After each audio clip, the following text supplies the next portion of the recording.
Is day number 2 here at the 2018 Budweiser Nationals. Mike, an incredible night of racing last night. We saw some drama in some of the features. Tonight, you got to expect a little bit more. This is the one. They let it all hang out, and they throw caution to the wind and let it ride. Well, definitely tonight, there is no tomorrow. That's the way it is for some of these guys. There's no more tomorrow. There's no more racing after this for the rest of the season. They figure, you know what, I need to go win this thing, and I can worry about it right about Christmas time. Well, something we didn't see, like you said, tonight. You can guarantee that's going to happen with the pro stocks. We didn't see them last night. This is their one shot at the Bud Nationals this year. I'm pumped to see those guys. These guys, they're going to let it all go. It's an all-or-nothing deal with those guys. Yeah, the C&D Contractors and Developers Bonding's Western Pro Stocks, that's been a traveling group this year, and they are no short of their own little traveling drama. So it'll be fun to see those guys come out there and really lay it out all on the line tonight for not only the Budweiser guitar, but a whole lot of other prizes and money.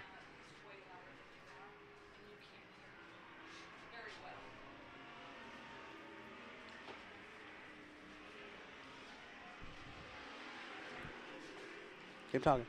All right. So right now on the track, we got a little track pack going with the hobby stocks. The H&S Bodyworks and Tow and hobby stocks out there. Now, if you're looking out here, you're seeing cars like the Zero of Justin Gonzalez, the 52X, Cody Sly. But then you see this big, gymongous boat of the 114. Don't let her fool you. Rich Denman pulled off the, if you want to call it an upset last night. No, we're going to have to start calling Rich Denman the professor. I think you need to call him the captain. He puts on a clinic every night out here when it comes to Budweiser Nationals. He is very successful here, and there's no doubt he wheels that big number 114 around Bakersfield Speedway with perfection and expertise. He's got a lot of time here. I'm going to tell you something I'm excited to watch. Last night, there was some controversy, if you want to call it that, in the super late models. We saw some stuff go down in the front stretch early in the race. We saw Bobby Hogue fall out. Had a great conversation with Bobby Hogue out in the pit area as the team was unloading and prepping today, and learned some interesting things about what happened with that car last night, some things that we're not going to talk about on the air. But they've got this, let's just say they've got the situation figured out, and it's under control, and I am looking for a different Bobby Hogue than we saw last night. Yeah, and it's always tough when you're running multiple classes every night, running modifieds, late models. Some of the guys are running, last night we're running American stocks, hobby stocks, and modifieds. Some of them were running hobby stocks, sport mods, like a bunch of guys, because any chance they get to get one of these beautiful Budweiser guitars, they're going to jump in a car and try to win one. There is no doubt about it. Something else that's new tonight. We have we lost one car. So far, we're hearing he might not be here as Jason Papich, but we've gained a car in Steve Drake, who was not here for night number 1. He is here for night number 2, and he has got the typical Steve Drake swag about him. He showed up prepared. He said, man, he goes, I wish I was here last night. I said, you know the track record here? He says, yeah, we've got it somewhere in the 12.4. I said, 12.449. I said, last night's track, the fast qualifier, Rob Sanders was 12.600. Drake looks at me with a smile on his face, and he says, I could have pulled off a 12.2. And I'm like, that's the swag you expect from Steve Drake. Well, that's the Steve the Snake Drake. That's his M.O. is he'll be able to just lay it all on the line and let you know everything that he's done. And he'll tell you his cards. He's not going to show you his cards, but he'll tell you what he's got. That's one thing you have to appreciate about Steve Drake is he'll tell you, hey, look, we're going to unload, we're going to be fast. And he's going to back it up. Oh, yeah, absolutely. Much like Joey Tanner out of Oregon. He's one of those young gun drivers with that swag, that attitude, that confidence. He gets in there and says, you know what? We're going to show up. We're going to be fast. I know we've got a CT525 crate motor. That doesn't matter. Tonight, watch what that 111 car does. We're not going to see the track conditions we saw last night. It's night number 2. We know, Mike, we know it's going to be slick. Yeah, not only that, if you look out over it yesterday, there was cloud cover at this time covering the whole track except for maybe between the KUZZ sign. Who's here tonight, KUZZ, located over there in by the snack bar. all the way down to the Budweiser sign. There was a couple sun's rays going through there. Everything else was in the shade.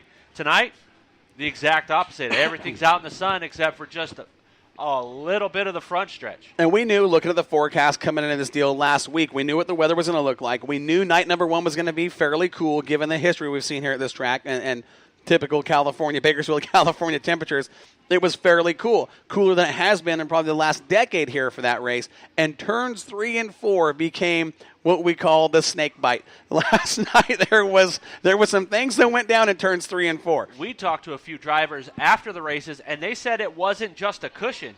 It looked like a curb or a K-rail on the freeway that was over there. There's no doubt that is a fact. That was one of the biggest cushions, if you want to call it that I've seen here ever in the 6 years that I've been doing this race. Yeah.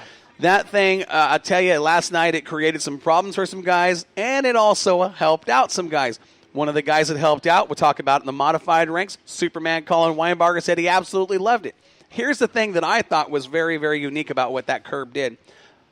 Like a couple of years ago, we talk about that cushion and where it builds up, and those guys can drive in, put that right rear Hoosier on there, and use it as a way to get forward, bite, and drive off. Where that cushion developed last night was about halfway up the track. Now, that's not a bad thing to have a good cushion like that, but it is when it's only halfway up the track. It really took away a lot of racetrack for these guys to work with, and like I said just prior, it created some problems for quite a few drivers last night. Yeah, there was a couple guys that said the back of their car sounded like an aluminum can full of nuts and bolts by the end of the night because things were exploding and coming apart and separating, and it got hairy. One of the drivers you mentioned said that their right rear shock blew out the internal guts when it hooked that cushion, and the car bounced a couple times. Other drivers were all for it. Some guys like that rough, heavy stuff to put that right rear tire on and use it as a way to get that traction we talk about. It was slick on the bottom. It was heavy and tacky up top, but it was rough, and you had to manhandle your car if you got up over that cushion. Yeah, there was a few guys that said they even high-centered their car a couple times when they jumped that cushion, trying to get that rear to set in, get that right rear to dive into the marbles and get a good grip out of it. They said they just couldn't do it. They hit it wrong, and it would slide, and they were along for the ride until that car decided to settle back down. One of those guys last night, we saw it, the G6 of the outlaw Ricky Childress, as he went into turn 3 and 4 for a slide job, slid all the way up there, tried to get the cushion, missed it by about that much, and around he went. Cost him right in front of the leader. Possibly cost him at least a top 5 finish, if not the win. Well, for our listeners at home on Spreaker Radio around the nation, on the track right now, we do have the IMCA Modifieds out for some hot laps. Doug Ryan up in the flag stand like he always is here at Bakersfield Speedway. Kelsey Foley out of Arizona on the track. We've got Tricky Troy Folger. Who else is out there? We've got the Sandman Rob Sanders. Chet Reeves is out there. Burke is out there. There's the 41 of Danny Lauer. I mean, we've got some. Sanders, DeVolder. Then we've got Austin Burke, Cody Burke, Chet Reeves, Danny Lauer out there. Couple new cars tonight. Cody Laney pulling on right now with Pounds in tow. I mean, Alex Stanford. We have got an incredible field of modifieds here for the IMCA Modifieds here at the Budweiser Nationals. We definitely have the who's who on the West Coast. There is, yeah, without a doubt. That is absolutely true, and it's going to be a dogfight tonight to walk out of here with a guitar in this division. Last night we saw it. We saw some bold moves. We saw some guys try what they thought they had to do to win. And like we said, it helped a couple guys, and a couple guys got tore up in the process. But that's part of dirt track racing. You put it in the past, you put it in your back pocket, you go forward, you unload the next day, and you do the best you can. There's Superman Colin Weinbarger out of Oregon on the track. Yeah, and then you got Sleepy Brian Clark in the 51B just across the start-finish line. He had an interesting night last night. The hitman Kyle Heckman coming out tonight in the X machine. Right. With that victory circle coming out here, sponsored by Elite Signs. Put that beautiful wrap on there. I know some of you guys will be like, wait, that looks like the same orange car that was out here the last one. Rob Sanders runs the 11 XX, and Heckman runs the X11.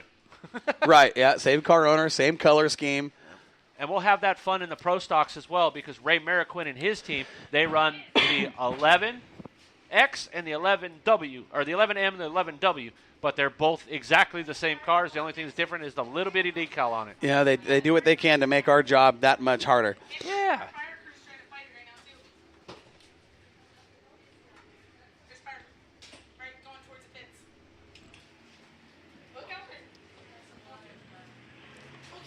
Well, we're getting word there's already a fire in the pit area, and we haven't even started today's racing. You hear the green flag come out for practice for the IMCA Modifieds, their hot lap session. Several groups taking the track tonight. Pro Stocks, Mike. Let's talk Pro Stocks. Well, our C&D Contractors and Developers Western Pro Stocks, their 2000 series has come to an end with Justin Crockett in the 21 JT. He took the series points with 960. His family member Devin Crockett came in second. Third went to Tim Randolph in one of the Mariquin cars in the 11X. Then you got Billy the Kid Simpkins in his 68X. And then Chris Clinton, the 87, finished fifth. Chris Clinton, his crew, brought us a whole bunch of hats from Dodge to toss out to the fans, one of his sponsors tonight.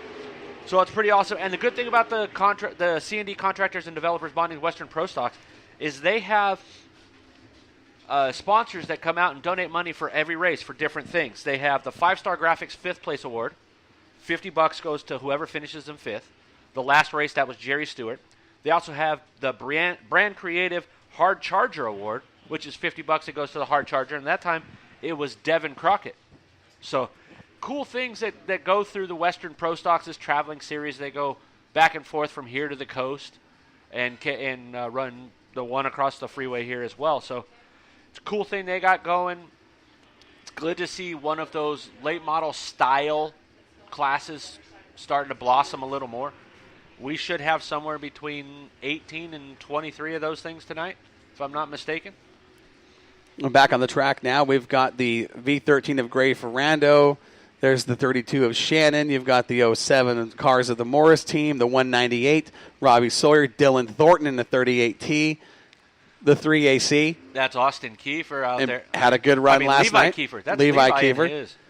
I mean, there's yep. Again, this is a Rich Denman in the 71. It's a feature. I mean, in a lot of tracks, this is a feature, but this is just hot laps. I mean, this is how it starts off here at the Budweiser Nationals. Well, that's the thing with everybody here.